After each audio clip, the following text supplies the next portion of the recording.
Hello, everybody, it's Shotgun into 1000 new for duty, welcoming you back to more Pokemon HeartGold. In the last episode, I honestly do want to apologize about the last episode because all we technically did was we caught a Staryu and found out that it was a very bad nature, went inside the lighthouse and saw a sick Ampharos. We didn't exactly do any story progress. For those who actually weren't too particularly happy about that episode, I do apologize, but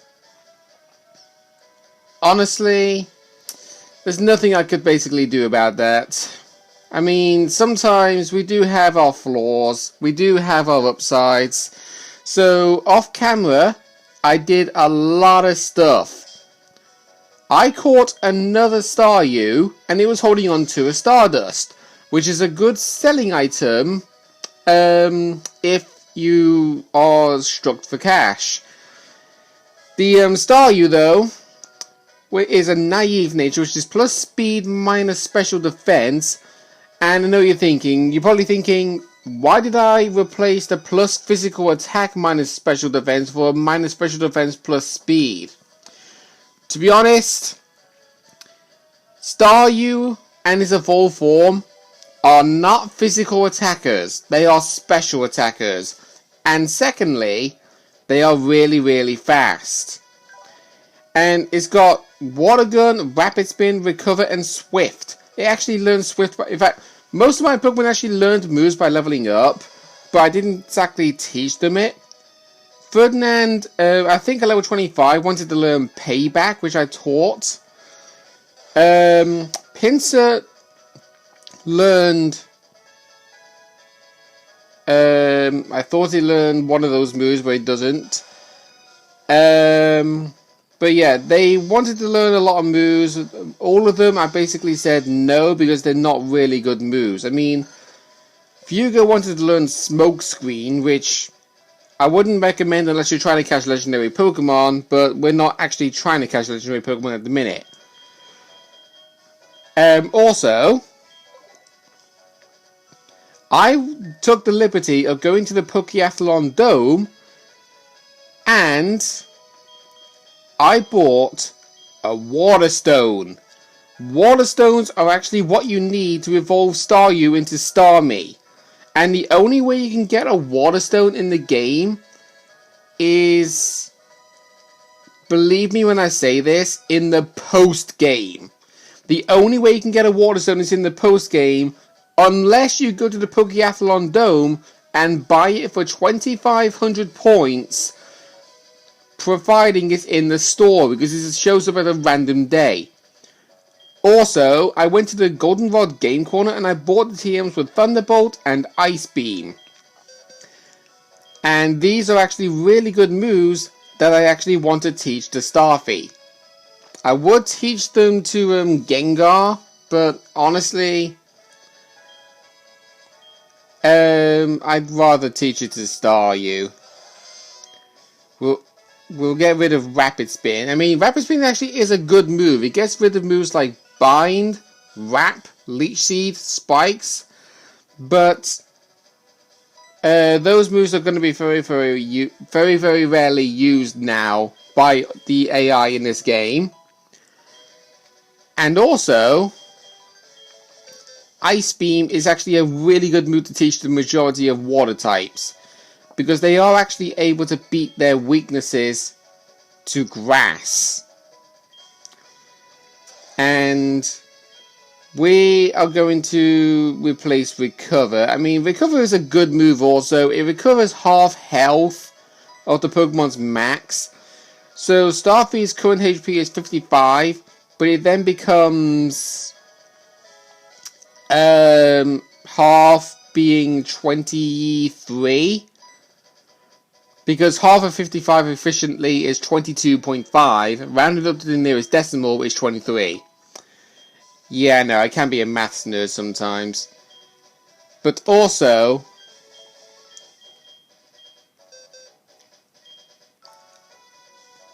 I want to teach Staryu Surf. We'll replace Water Gun with that. Because look at that. 95 power, 100 accuracy compared to 40 power, 100 accuracy. I think that's definitely a better call.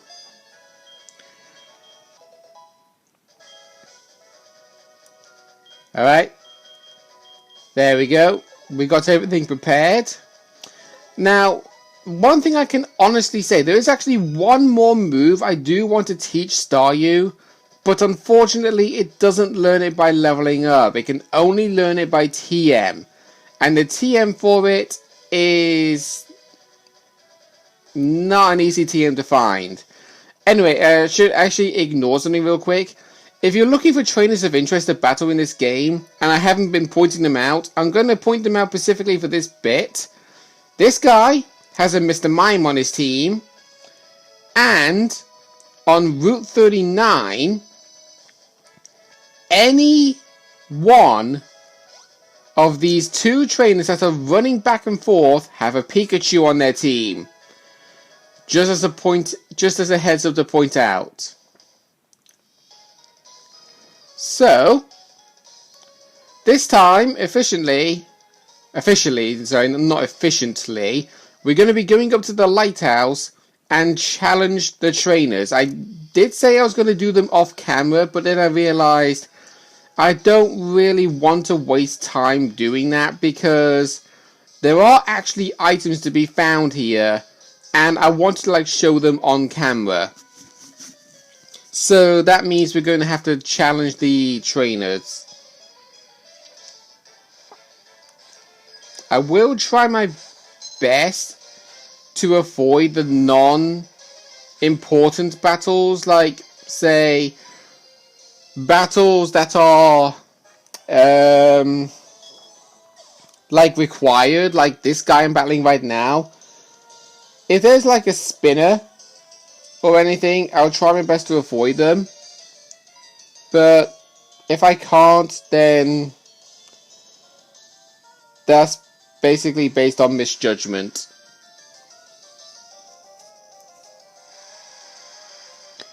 Well, good thing Poliwhirl does not carry a hidden ability in this game. If you're wondering what Poliwhirl's hidden ability is in this game, it's Swift Swim.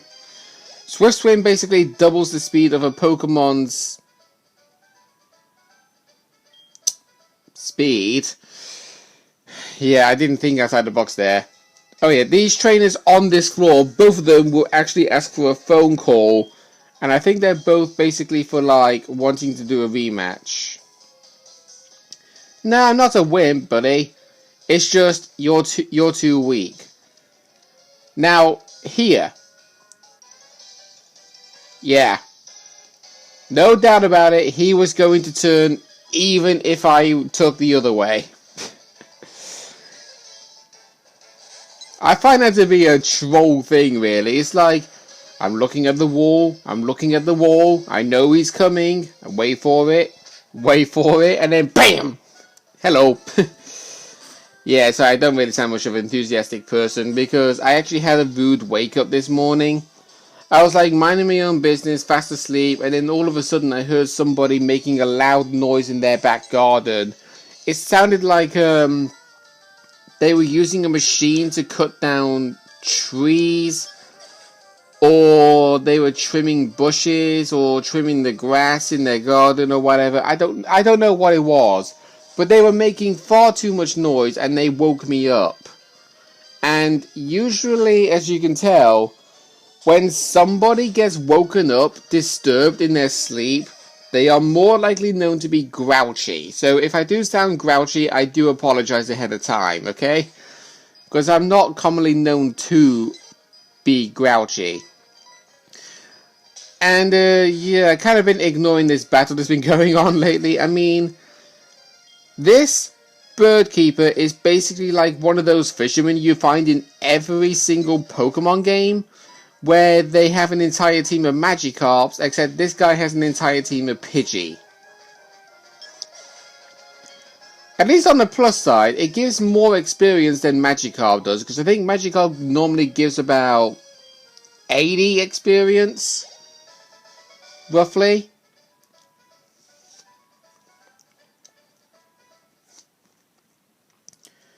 Oh, I just realised, Our mum actually rang us up twice off camera, actually saying that she's bought something, and I didn't actually pick up the items.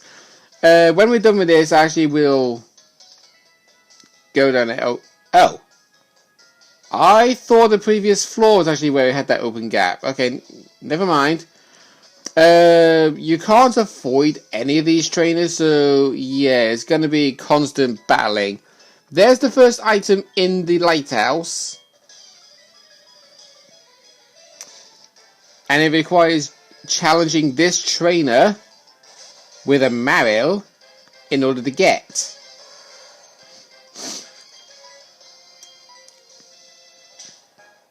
I should really move Horn Attack to the top left spot of the move pool. I really should.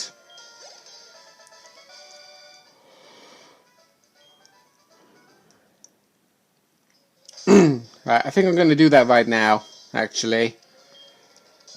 Reorganize my Pokemon's moves.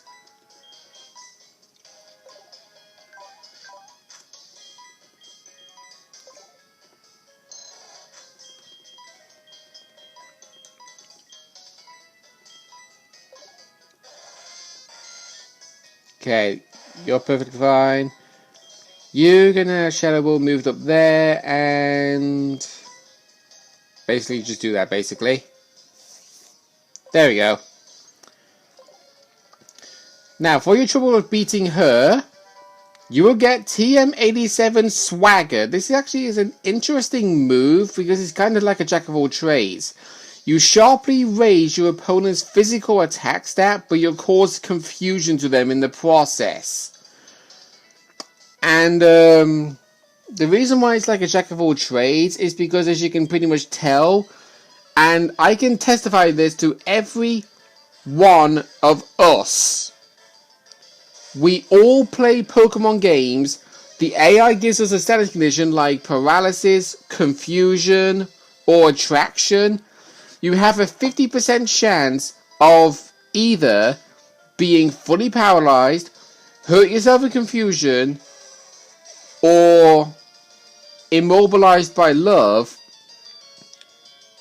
or a 50% chance of you to do your move like nothing's ever happened.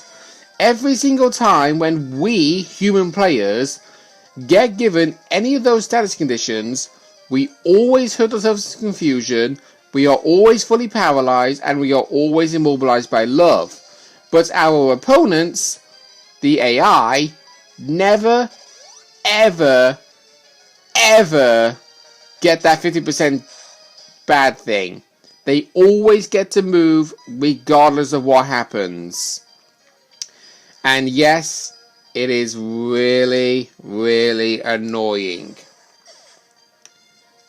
You can tell, because the reason why it's very, very annoying is because the one move set that the AI always wants to do to you is to purposely give you a status condition by teaching their Pokemon Thunder Wave, Attract, or Confuse Ray. So yeah, that's what you need to do actually. You need to walk through that window and apparently fall. Yeah, that's the only way around. Over here, you get a rare candy. That's actually an easy item to miss. Do not miss that by all means necessary, because you can't see it when you stand over here. And then re-enter the lighthouse, and you've got another item that's being guarded by yet another trainer. Jasmine must be worried sick about the Pokemon here. She won't even smile these days. So we now know the name of the girl that stood by the Ampharos. Right, this guy's got a Krabby. Oh, actually, something I was actually meant to bring up the entire episode and I just completely blanked out about it. When you're using a Staryu, I hugely recommend you go for Natural Cure over Illuminate. Because Natural Cure, if you get given a status condition and you switch your Pokemon out, you will automatically cure your Pokemon of that status condition. Whereas Illuminate is the worst ability to have on any DS Pokemon game. Why is it the worst DS Pokemon game? Well, as you know, this game's not the worst DS Pokemon game, sorry. Why is it the worst for the DS Pokemon game? I kind of like blanked out a second then. The reason why is because the number of times you get jumped on by a wild Pokemon with or without that ability is incredibly high. It's like you go into the grass on your bike, very first step, you get jumped on by a Pokemon. Running in the grass, very first step, you get jumped on by a wild Pokemon. But when you're walking in the grass, you get jumped on by a Pokemon, I believe, once every 6 steps. I'm wanting to say, I could be wrong on that remark, but yeah. Right, I don't know if there's any more items to be found in the lighthouse. I'm wanting to say there is, but you can never be too sure.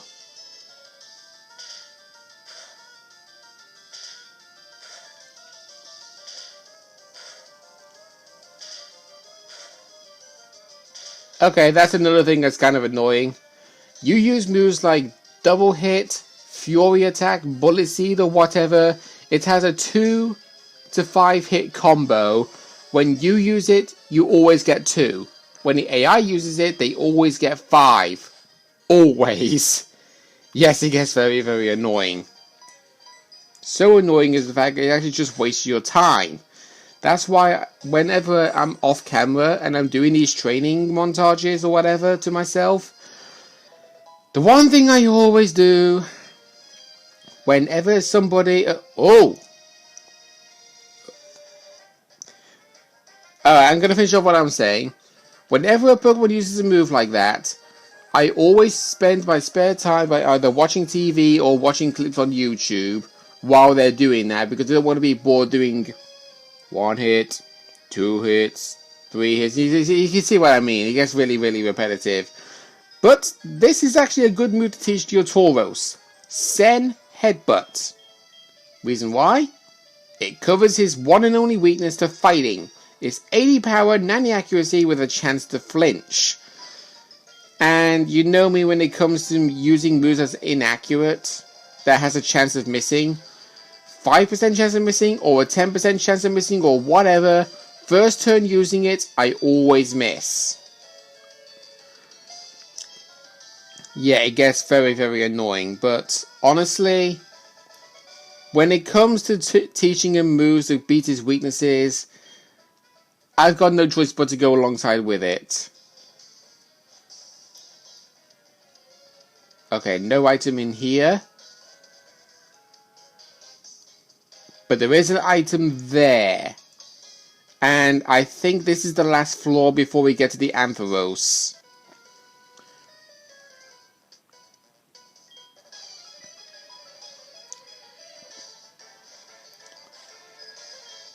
Okay, thankfully he's only got 1 Pokemon, so he's not wasting our time too much.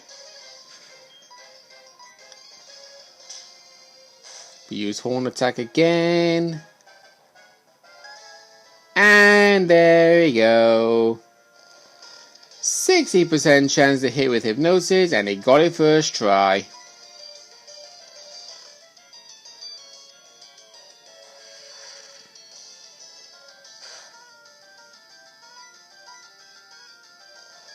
And if I was in the AI situation, I would have been able to wake up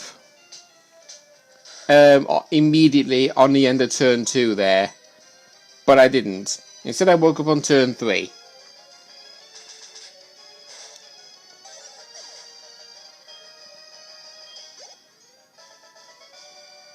You see why it gets so annoying battling these trainers sometimes, because they just do nothing more but waste your time by giving you status conditions. Okay, so that's another item that our mum's actually bought. If you're actually wanting to be curious about something, the more money you allow your Pokemon, the more money you allow your mum to hold in the game, the more better items she will buy. Okay, here's a spinner. So thankfully we don't have to battle him. but I will do off camera. This Pokemon is always kept the sea lit at night, but it suddenly got sick and is gasping for air. I understand that there is a wonderful pharmacy in Chinewood, but that's across the sea and I can't leave Amphi unattended.